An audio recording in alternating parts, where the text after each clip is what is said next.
আমাদের একটা প্রতিবেশী দেশ আছে, আমরা আমাদের দেশ নিয়ে যত ভাবি তারা তার চেয়ে বেশি ভাবে। কথা বুঝতেছেন না? আরো ভেঙে বলতে হবে। হ্যাঁ, আমরা আমাদের দেশ নিয়ে যত উদ্বিগ্ন, এদের আরো টেনশন বেশি।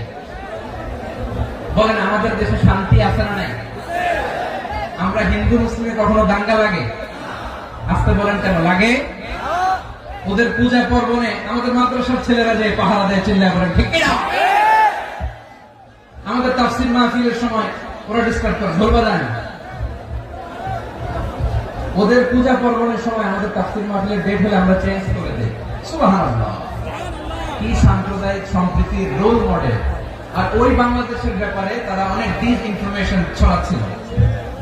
ভারতের অনেকগুলো গণমাধ্যম, আমি জেনারেলাইজ করবো না, আমাদের প্রতিবেশী দেশের সব গণমাধ্যমকে আমি দোষ দিতে চাই না, অনেকগুলো গণমাধ্যম তারা ডিস ইনফরমেশন শেয়ার করেছে।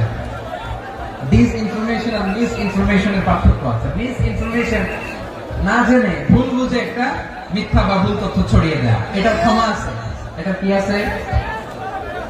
আর ডিস ইনফরমেশন মানে ইচ্ছা করে, প্ল্যান করে, ম্যাপ করে, ছক এঁকে মিথ্যা, গুজব, রটনা সোশ্যাল মিডিয়ায় ছড়ানো, এটা ক্ষমা আছে? আওয়াজ করে বলেন ক্ষমা আছে? ভারতের কিছু গণমাধ্যম তাই করেছে, আমরা ব্যথিত হয়েছি, আমাদের হৃদয়ে রক্তক্ষরণ হয়েছে।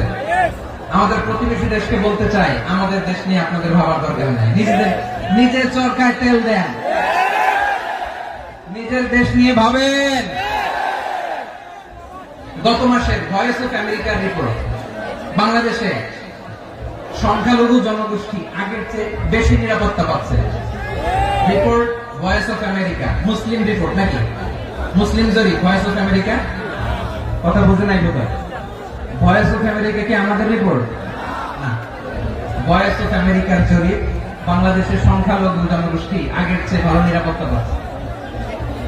শুধু এখানেই শেষ না, মাইক্রোসফটের একটা জরিপ শোনায় আপনাদেরকে। তারা সারা পৃথিবীতে গুজব, ভুয়া আর মিথ্যা নিউজ ছড়ানোতে কোন দেশ সেরা একটা রিপোর্ট করেছে। এর মধ্যে 1 নম্বরে এসেছে ভারতের নাম। মাইক্রোসফট তো মুসলমানরা চালায় না? কথা বোঝে নাই বোধ হয়।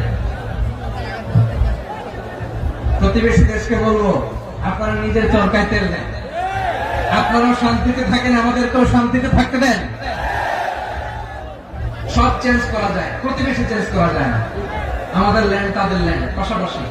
আমরা চাই তারাও সুখে থাক, আমরাও সুখে থাকি, ঠিক কিনা? কিন্তু